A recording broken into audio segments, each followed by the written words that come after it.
Hello and welcome to Cartoonist Kayfabe. My name is Jim Rugg. I'm Ed Piscor. We should have done the I'm Jim Piscor to mash this up. I'm the Ed Rugg of Before we dive into Dark Claw, I want to tell everybody to like, follow, and subscribe to the Cartoonist Kayfabe YouTube channel if you haven't already done so. Hit that bell icon below the video. That'll notify you when we post a new video. And if you're one of these people who tracks down the comics we're looking at, it'll give you a leg up on your competition. Offset the kayfabe effect by being the first one to see what our newest videos are. And please let the video play through till the end. That helps the YouTube algorithm. What happens is our videos get shared with people who are comics fans but may not know about Cartoonist Kayfabe. So it's a big boost for us building our audience, and we rely on you for that. So thank you very much in advance. Today we're going to look at, I don't know if this was the last Marvel and DC crossover, but it was definitely a desperation heave on their part as the 90s just spiraled downward in the direct market. So Marvel and DC get together and mash up a bunch of their characters. I think, do they do like Marvel vs. DC, like the 4-issue series first, and then it spins into Amalgam? I don't know the order. I think there may be an ad for that in here, so Okay. maybe somewhat concurrently. But man, these books are interesting. I have put together a complete run of these, so if response is good, maybe we'll look at a few more of these. Oh yeah, we got to, man. Spider-Boy. But this is a good one to start with. Batman and Wolverine, two of the most popular characters from these companies, and kind of makes sense as if you're going to mash up a couple characters. Those two feel like maybe. Oh yeah, sure. But who knew when you mix Batman and Wolverine, you create Faust, and we will get into that here. April '96, I believe that says. Yes. This is still there's still a little newsstand distribution, because I got these comics before really fucking with comic shops in any big major way, and got them just at Giant Eagle. This one, fuck, you were not getting like that. That disappeared first. You know, I got Metal Men. I got Challengers of the Unknown one, whatever that's called. I did not get this. This is the one I wanted. I think I got this at Strange Adventures in Halifax whenever we were there a couple years ago. Yeah, I didn't even know about this. You know what's funny? I didn't look at the dates, but April 96, June 97. Yeah. This is over a year later. Totally. Like, this ran a long time. Like, it really didn't. This stuff all came out like at once, and then based on the response to this, like this thing came out. Like, this is like an afterthought. Interesting. Thing. I like this one a lot. But this was absolutely not a part of the first 12. But we'll start here with Legends of the Dark Claw. Your creative team, Larry Hama, who had written a bunch of Wolverine at this point. Jim Balent, who I knew from Catwoman. Sure, yeah. I think he was a Kubert School, definitely a student. I don't know if he graduated or not. But he did Catwoman and was on that book for years. And he's like, would always be at the Pittsburgh Comic-Con, right? And it's like, well, what the fuck's this guy working on? And he's just like making his own titty comics. That's right. And I think they're over 100 issues in. I think about them all the time. Tarot, I think, is the name of it. And I always think, like, how does this work? I've never seen one in a comic book shop. Right. Mail order. I think so. We talk about these different businesses and how important your mailing list is. It's got to be a big part of his business, right? I think so. There's a lot of comics that actually work that way. There was like a long Elvira series that a couple teachers at the Kubert School were like inking. You never see those things. I would see that once in a while, like in an ad or online, and it'd be like a high number of issues, and it's like, I've never heard of this. Yeah, how's there 100 issues of this? Another fan club kind of thing. Very interesting model. But Balent, what I'm saying there is like legit, like monthly superhero comic book artist. Yeah, for sure. And he's got chops for what this kind of comic is. Man. I was pretty excited whenever I don't know who actually put this in my hand, Dave Howlett or somebody, but pretty excited to see Jim Balent's name on it. It all looked really cool to me. And here we go. Like, talk about a splash page. I like that splash page better than I like the cover, although both are Faust. Like, they're both very Faust-like. As an issue, like, Larry Hama writes this thing, and they do it upright. You're thrown into the middle. Say, if this was like a long-standing comic, this is issue 256 of Batwing or whatever the fuck he's called. I love, like, that these people were like tasked with like mashing up more than just your title character. So you have Me too. So you have this this Joker Sabretooth kind of character, and he's called the Hyena, and that's perfect. I like all of that. That's a great fit. I feel like this is like really put on Front Street, cutting promos on Jim Lee, where because it is just Jubilee, and it's clearly like Carrie Kelly, but that's what Jubilee was whenever Jim Lee got hold of her. It's so funny. Like these claws feel like they should be a like a What the or a Mad Magazine, like a Swiss Army knife of claws. Totally.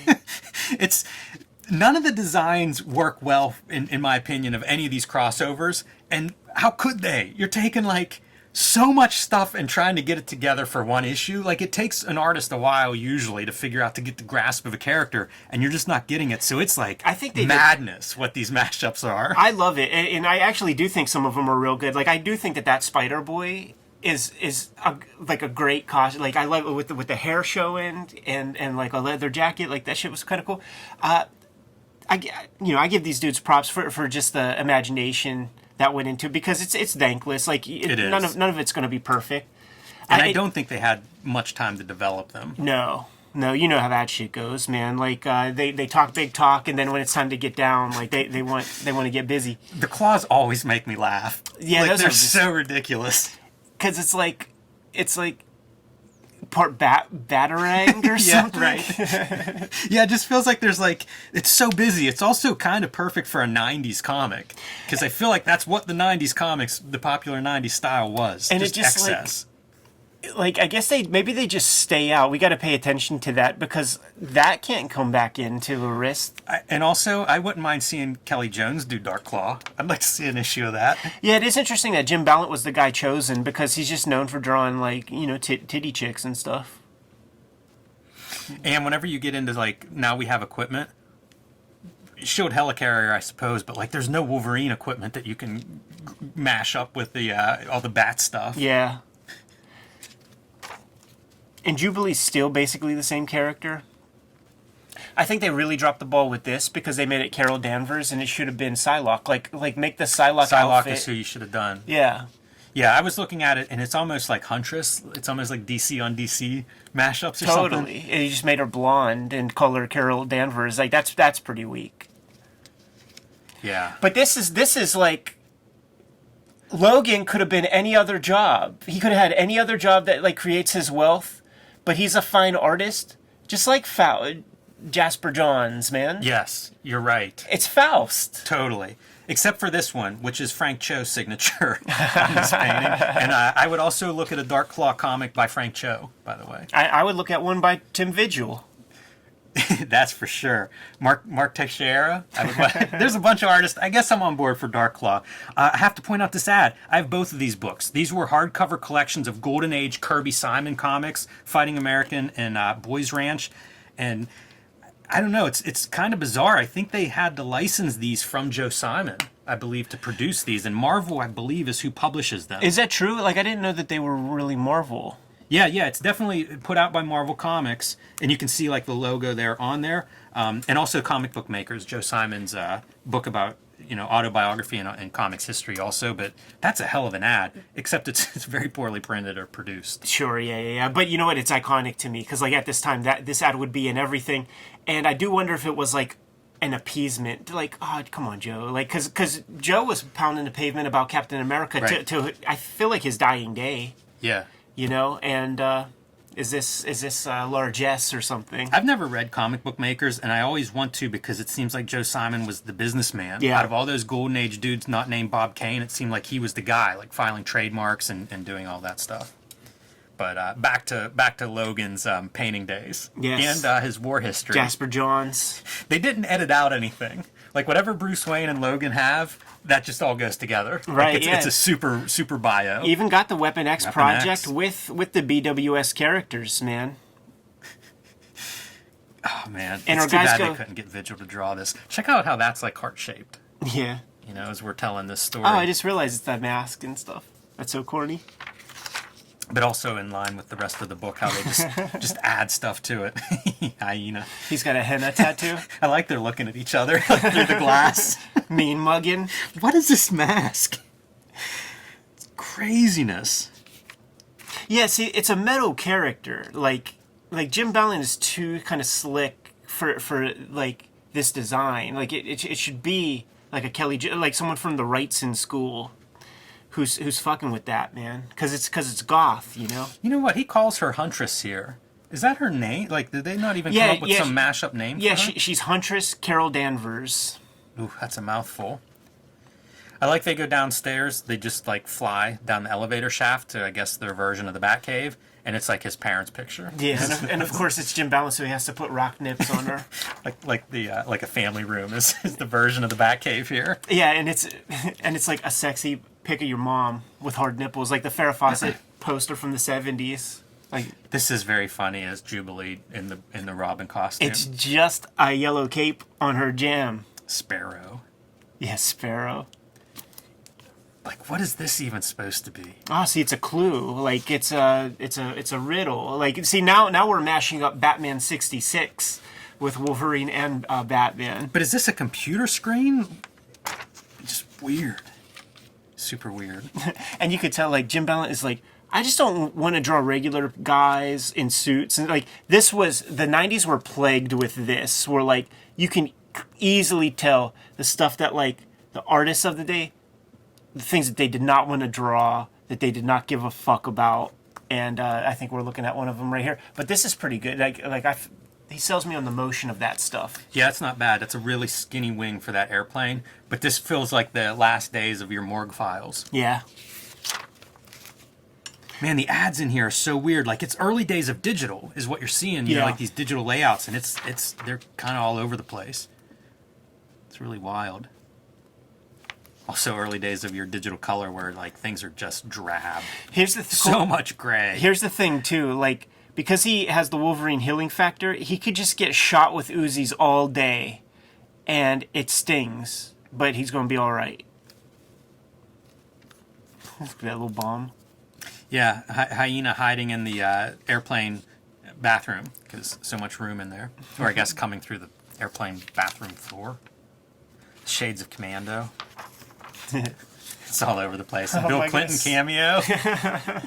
It's a Rocky. They should have mashed him up with George Bush. They should have. Let's see what that looks like. They should have. Make him Two-Face. And here's your DC versus Marvel issue number 4, grand finale in stores next week. Yeah. Boy, I bet Jurgen's got a. He had some big books. He was there, you know, like he did what he did, man. He made some ducats. These are not comics I find in the dollar bin, by the way. No, and I only have one issue of that stuff that I pulled off the stands also. Like I, you know, was a newsstand buyer like very, very late. And these popular comics, they would go quick, man. So 96, 97, I'm completely out. Like, whenever we see that Joe Simon ad, that's the first time I've seen that Joe Simon ad. Oh. Like, I wasn't buying any Marvel DC books by that point. This was, you know, like, looking at this is kind of a revelation in a lot of ways. This feels like a Dark Knight Returns, a little homage, you know, to hanging on to the tire. Yeah, with Carrie Kelly saving them and stuff. And doing your kind of, like, faux, like this is part of a larger series. You know, there's a next issue, there's letters. And none of these are fun. Like they didn't lean into it in like, you know, 1963 kind of way. It's just like, let's make it like a same basic regular issue as anything else, including the boring letter column. Yeah. So I kind of like this. Jim Balent is not a bad fit. Obviously, Tim Vigil would have been the number one choice for that, but probably not somebody that was on their speed dial. Yeah. Cartoonist Kayfabe is brought to you by the comic books that we make. Jim Rugg and Ed Piskor are lifelong cartoonists with a heck of a bibliography, and March is Cartoonist Kayfabe month at the comic shops. Jim Rugg is going to be presenting you Hulk Grand Design Monster at the end of March, and Ed Piskor is going to be bringing you Red Room Trigger Warnings issue number 1 on March 9th. High Octane Incredible Hulk comics distilling down the history of the Incredible Hulk into 2 solid 40-page comics coming month after month. This will be coming out in April. Incredible Hulk Grand Design Madness. These are the variant covers to go along with Hulk Grand Design. The first run, the Ed Piskor, the Marcos Martin, the Peach Momoko. Got this Jeff Darrow cover that's going to come with the second issue. And Jim, you've yet to print me up the Ed McGuinness variant cover that's coming up with that next one. Coming soon. Red Room trigger warnings, murder on the dark web for fun and profit. First issue coming out, like I said, March 9th. And these are the additional covers to go along with that. The Jim Rugg by way of Robert Crumb, Peach Momoko, and the Eddie P variant. Going to be coming out on a monthly basis, completely self-contained. And Rising Tide raises all ships. And we have other books in print at the moment. The rest of Jim's bibliography that you could get on Amazon or at a good comic shop today. Plain Jane's Street Angel, Deadliest Girl Alive, collecting all of his Image Comics versions of Street Angel. Family Tree that are out in the wild, the box sets and individual issues, so they are no longer $200 on eBay and Amazon anymore.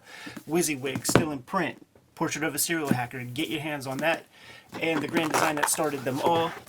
X-Men Grand Design, 3 volumes of that you can get easily at any good comic shop or on Amazon. And there is also an omnibus that is out of print, but you might be able to find it in the wild here and there. Was out at the flea market recently, saw a copy. Now that we're done paying the bills, let's get back to the video.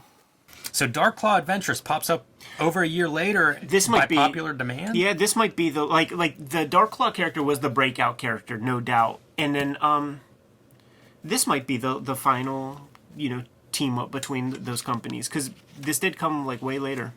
Right. Ty Templeton and Rick Burchett. Yeah. Burchett.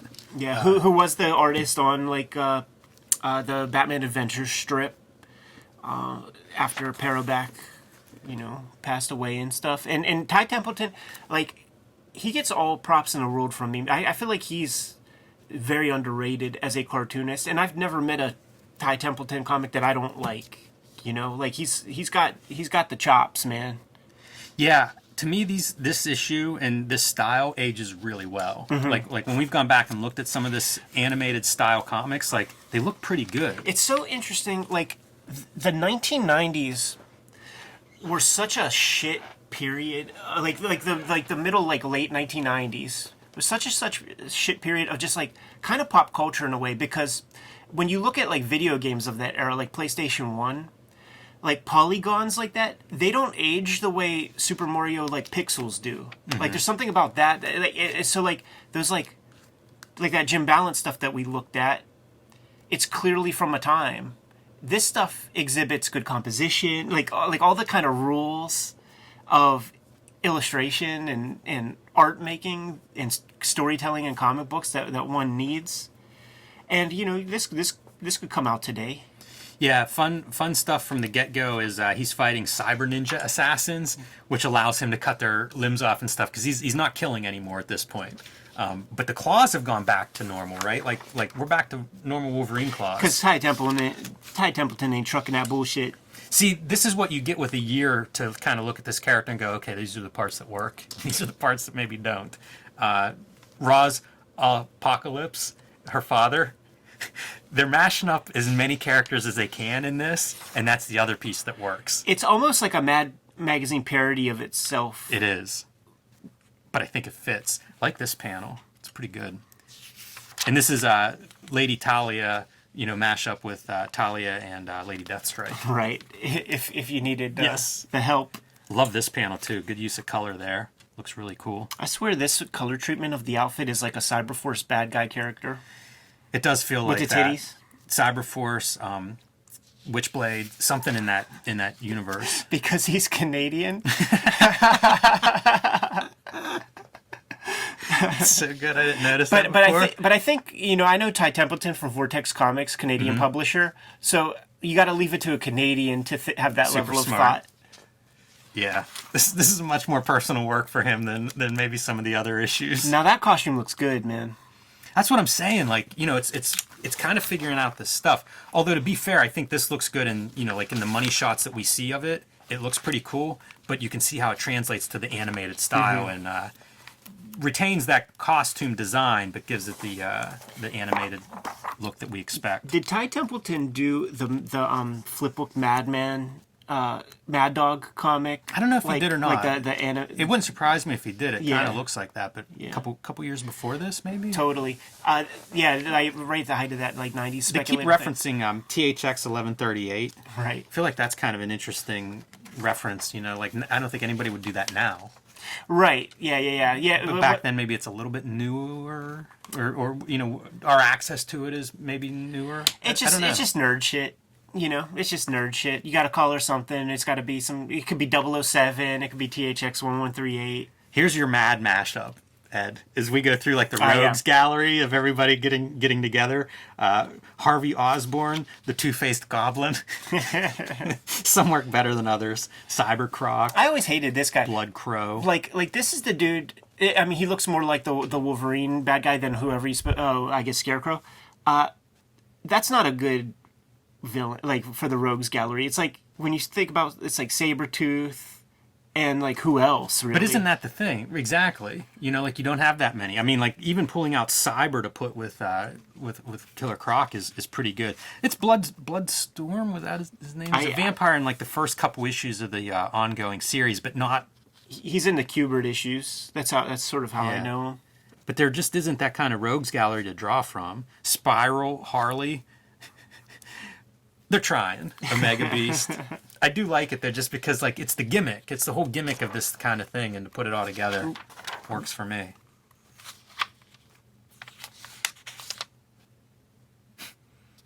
And let's start the fight. This is kind of neat for a DeLuca effect here of Wolverine. Like usually you'd see that colored, or you'd see like more drawn figures, and that's just a scratchy indication that he was there doing his flip into this position. I love that thick, bold brush. It's a good looking page. I think this whole spread works. But very simple compared to what we're used to in the 90s at least. Like 90s Marvel DC. Those animated series, like I bought some Parobex Batman Adventures this past week at the flea market. Like anytime I see them, I scoop them up because it's just perfect storytelling in 90s comics. You just didn't get that.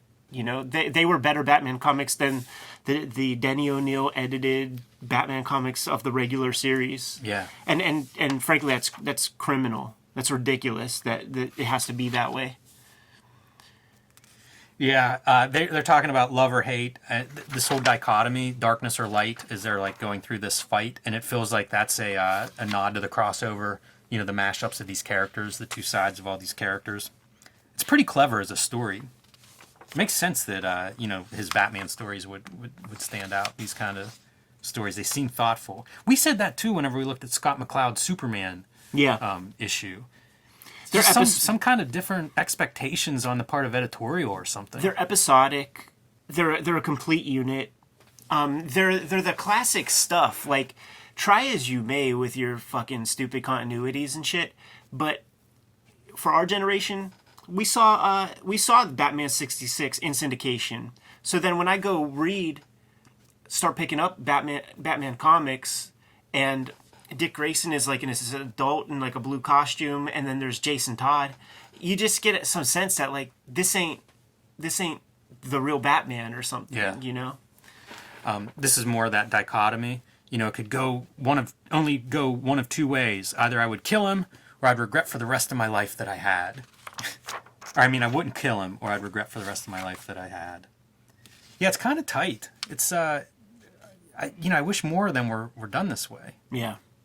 And then I was wondering, like, Olive Birmingham, like they're even mashing up some of the names. Like Olive Beamer would write tons of letters. I would see him in all kinds of different letter columns. So they're even trying to do a little bit of that, a little attention to detail. That's amazing. Like you notice the names of letter hacks.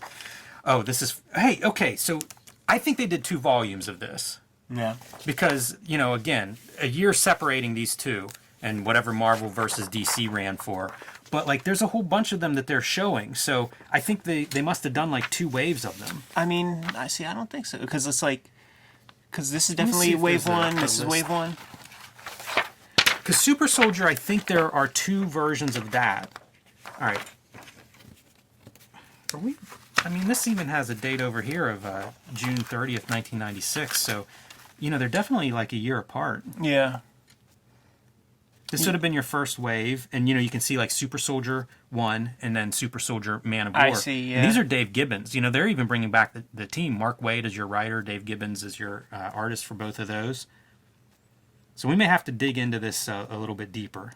This is making sense too, because like you brought up the Thorian, Yes, and I never knew about this, and I would have known about it like there. So maybe like I'm still a newsstand dude, but see that's not true because I got this off the newsstand. These guys totally burnt remember you. that. Yeah, I absolutely got this one. John Byrne doing Amazon, which I think is Storm and Wonder Woman mashed up. That makes sense.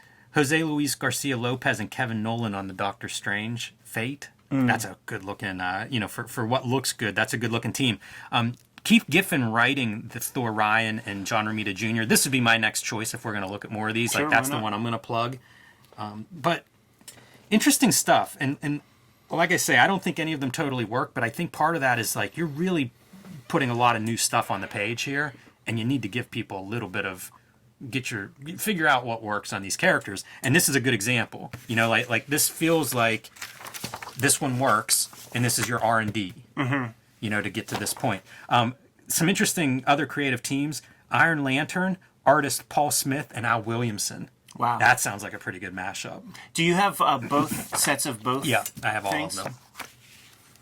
That feels like a nerd test that I just either passed or failed, depending on your perspective. Let's ask your wife. Good to go? Kayfabe was like, fellow, subscribe to the YouTube channel, hit the bell, we'll notify you when new vids are available. It's out there, Jimmy. Hulk Grand Design Monster #1 will be in your comic stores by the end of this month. Tell your comic store you want a copy. If you haven't already pre-ordered it, it's not too late to do that. Hulk Grand Design Madness #1 coming out in April. Tell your store you want a copy of that if you haven't already done so. And join me on patreon.com/JimRugg. Red Room Trigger Warnings, issue #1 coming out March 9th. Get your hands on that thing. Every issue completely self-contained. 4 issues in the Trigger Warning season of Red Room Comics. Murder on the Dark Web for Fun and Profit is the name of the game. You could read these comics before they hit paper on my Patreon, patreon.com/EdPiskor. $3 for the archive over there, and you could get there by way of my link tree in the description below this video. What else do we have, Jimmy? Subscribe to the Cartoonist Kayfabe e-newsletter at the links below this video. You can also find Cartoonist Kayfabe t-shirts and merchandise at the links below this video. It's another great way to support the Cartoonist Kayfabe channel. Jimmy, give them the marching orders. We'll be on our way. Read more comics.